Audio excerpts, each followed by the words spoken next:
Despair and exhilaration in roughly equal parts awaits a bleary-eyed America tomorrow as a politically cleaved nation wakes up to discover whether President Barack Obama has secured a second term as most late polls had been indicating, or if it instead a surprise, last-minute surge by rival Mitt Romney has snatched it away.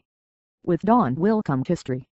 In victory, Mr. Obama will have validated an agenda of social inclusion and activist government and avoided membership of the one-term club alongside Jimmy Carter and George Herbert Walker Bush. If he prevails, it will be not because of any thrill that came last time with the sending of the first African American to the highest office, but because of his record. For America will have its first Mormon president-elect.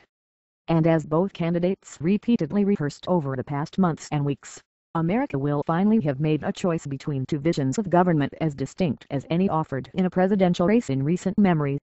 Their ballots cast, voters from coast to coast settled in last night for an agonizing marathon of returns on their television screens, with the focus not so much on who was accumulating the lead in the national popular vote, but rather how the dominoes were falling in those 9 odd battleground states that were set to determine the outcome. If both sides were nervy, it was the Obama camp that went into last night's count with slightly more reason to smell success. An 11th-hour Washington Post/ABC poll showed the incumbent with a thin edge at 50% of likely voters against 47% for Mr. Romney. And according to Obama insiders, he retained leads in enough of those crucial swing states in Ohio, even though none were white enough for complacency. All of our hard work these past 18 months comes down to what happens right now. Let's not leave anything to chance, Michelle Obama tweeted as first results started to roll in. Exit polls showed that on the handling of the economy 50% voters picked Mr. Romney while 47% the president. More encouraging for Mr. Obama, in the key state of Virginia 32% evinced enthusiasm for his administration while 25% said they were dissatisfied. If at times during a race that lasted 18 months and saw both sides cumulatively spend the record dollars $2.6 billion pounds $1.6 billion, the excitement seemed absent. By the time it had reached its final stretch, all lethargy and disengagement had vanished. America last night was a land gripped by election fever, with partisans on both sides barely able to take the suspense, bursting for the moment when their man could release the balloons, and they prayed the candidate for the other side would emerge to make his wee hours concession speech. So close did the contest appear that fears inevitably lurked of a rerun of 2000, when a virtual tie between Al Gore and George W. Bush in Florida made declaring the winner impossible. Will we have a Wednesday with no winner again? Election laws in Florida and Colorado demand a recount if one candidate is ahead by less than 0.5%. Meanwhile, large numbers of provisional ballots threatened to delay the result if a near tie emerged in Ohio.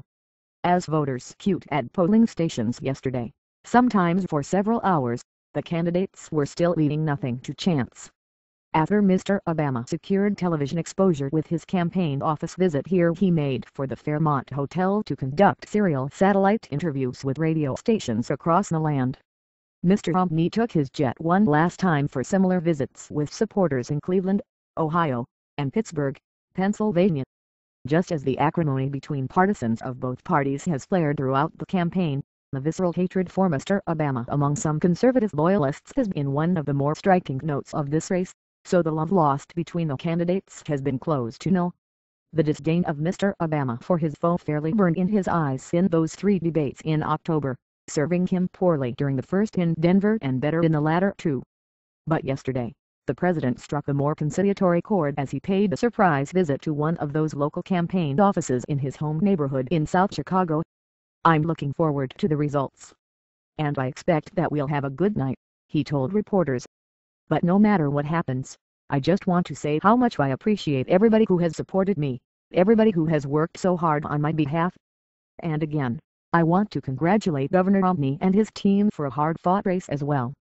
I feel optimistic, but only cautiously optimistic," Mr. Obama himself said on the Steve Harvey Morning Show.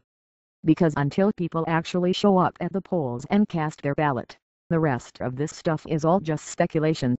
Today, campaign offices for both parties will be shuttered across the land, more than 110 for Mr. Obama in Ohio alone. The phone banks will be disassembled and the bunting packed away like Christmas decorations. and the blue and white campaign flame of Mr. Romney will be retired. But fundraising for the midterm elections of 2014 will quickly begin, as will the speculation about the runners. Don't even say it. In campaign 2016, a single tear ran down Mr. Obama's cheek midway through his last nostalgic rally late on Monday in Des Moines, Iowa, the state that launched his presidential arc when voters there chose him over Hillary Clinton at the start of the 2008 nominating marathon. It could have been a cold, but probably it was emotion. It was the last political rally of his career. Whatever the result today,